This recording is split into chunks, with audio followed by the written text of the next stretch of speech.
sure. I think you can hear me. I hope so. Put that away. And we're ready to back out of this parking spot.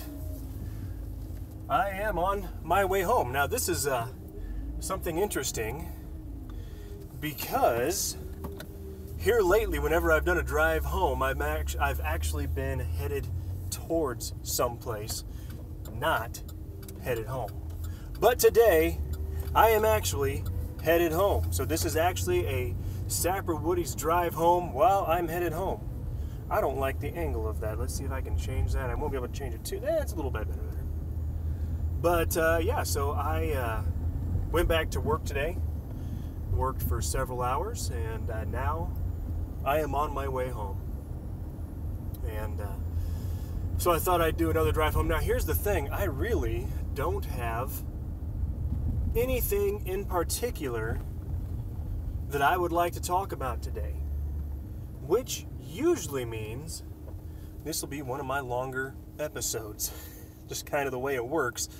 The less I have to say, the longer I end up going because I tend to ramble. But, you know, I had some thoughts.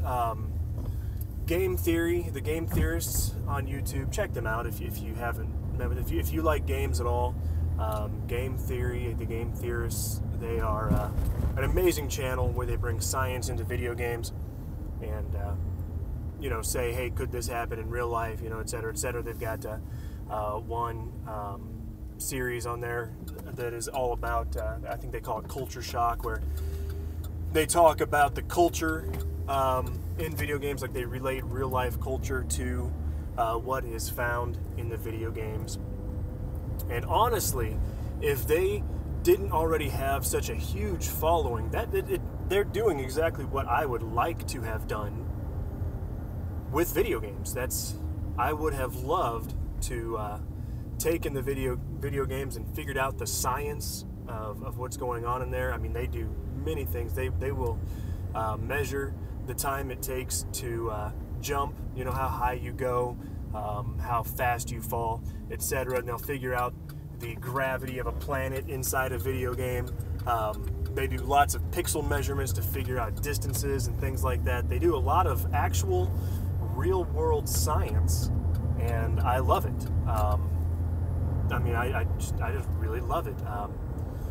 And that's why I like a lot of the people who play Kerbal Space Program, because they a lot of times will share the science behind it. And that's another thing I would love to be able to do. I just don't really have that capability right now of doing Kerbal Space Program and talking about the science. But that is a series I would love to do in the future when I get the computational capabilities, you know, talk about the rocket equation and how to figure out delta V and how to do it all by hand and angles and all the good physics that go into it. Because as you probably know from my previous videos, I am currently a student at UALR, University of Arkansas at Little Rock. Actually, I think it's just called UA Little Rock now.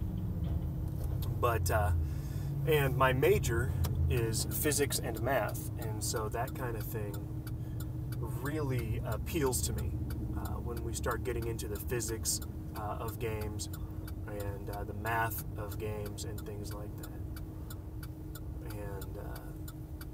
And so yeah, that's something I would love to do. But anyway, they had Game Theorists had an episode recently, and it talked about the difference. How are you doing, Sapper? Hey, I'm doing pretty good. I'm doing pretty good. Fortunately, I was able to catch that comment. As you can see, I'm driving, so I normally don't read the comments. I just happen to look over while I'm at a red light and saw the comment. But I'm doing pretty good. But Game Theorists had a episode about the difference between you and me and professional video gamers.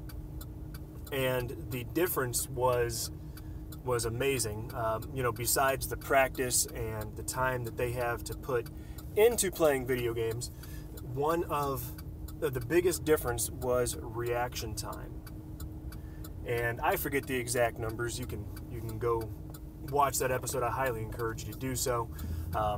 But one of the difference was astounding.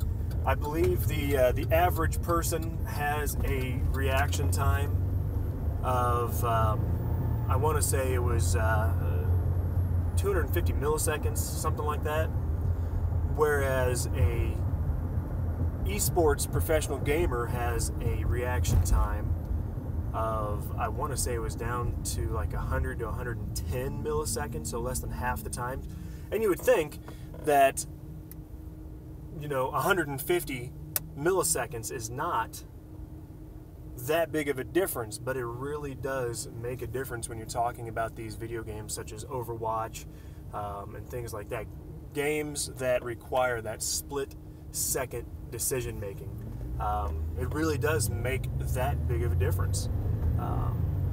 And then, of course, the practice hours come into it, and you realize that they are more programmed with muscle memory and things like that to just be better because of practice and programming. And so that was interesting. So I thought about talking about that a little bit today, but like I said earlier, I really don't have a specific thing that I have on my mind that I was going to talk about today. I was going to go into an episode about anxiety and worry, and talk about something that happened to me recently, but I just don't think I'm ready to quite go into that yet on the air. So gonna keep that one under wraps. But I was going to talk about when you worry about something and have anxiety, how you feel much better if you just soldier through it. And that car has their gas cap open. And I don't think they know it, and there's no way I can tell them because they're like 3 cars ahead of me now. And I'm not getting out of this lane because I have to turn soon. And wow, I have the heat on. That's a mistake. What's the temperature out? It's 59 degrees out. Having the heat on is a bad idea. But yeah, so I had that. Then I was going to talk a little bit more about going back into the esports idea. Talk a little bit about Heroes of the Storm. Have been watching a lot of that. Oh, on that topic, I discussed before how I have been working with my Smite team to try to switch up our roles a little bit. This past Friday night, we had, for the first time ever since we have started streaming Friday Night Smite, we had a 5-person team. And it was so much fun. We lost every single game, but it was so much fun. I think we played 3 or 4 games. Then we ended up switching over to Sea of Thieves. But we had a guy on our team, and he enjoyed solo laner the most. But since he was much more experienced at us and the position we needed was jungler, we decided to throw him into jungle, and I did solo lane, a position that I enjoy. It's not too bad. And we did not do well at all. I got pushed pretty hard on the solo lane, and it spiraled downhill. So we decided to go ahead and play another Conquest match, and this time I went to jungle, and he went to solo lane. Went so much better. I ended up, I forget what my kill death ratio was, but it was pretty high. I want to say I ended up being like somewhere in the neighborhood of like 15, 5, and 4, something like that. So 15 kills, 5 deaths, and 4 assists, I believe. My numbers were around there somewhere. And so I actually did really well in the jungle position. And so I may have decided to switch over to the jungle position. The only downside to that is, and I see somebody saying, "How you doing, Sapper?" Maybe is that the same message that I saw earlier? But the only downside to me playing jungle right now is I only have one good character to jungle with. So if we were to try to play ranked, I could very easily be pushed out of the jungler that I want. So I need to practice with some other junglers. And so I'm going to be doing that here in the coming weeks. And, if you want to join us, we are playing on the Xbox One, not the PC. And we do that more because of for the live stream, it's a lot easier. We don't have supercomputers, essentially. So it's a lot easier for us to play a game on the Xbox and live stream it than it is to play a game on the computer and live stream it. So if you want to, if anybody watching this wants to join us, feel free. You can go to our website, Horror of Casitas, and you can find our Discord. Just join our Discord, find out when we're going to be playing, which we play every Friday night. And you can join us on any game we play, really. We're always looking for people to play along with us. Startled Cadbury back there, a train going by. But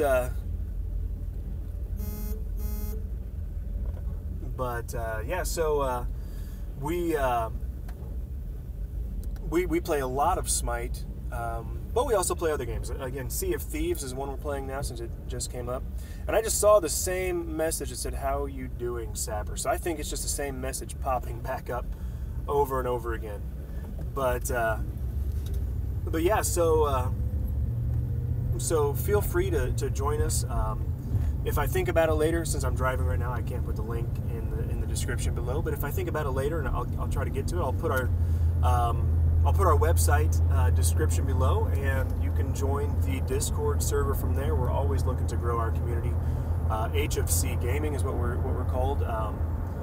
HFC stands for Horror of Casitas, and I'll let you look that up so you can figure out what all that means. But it goes all the way back to 2005 when our first World of Warcraft guild was started. And we've just kept that name forever. Horror of Casitas was the name of the guild.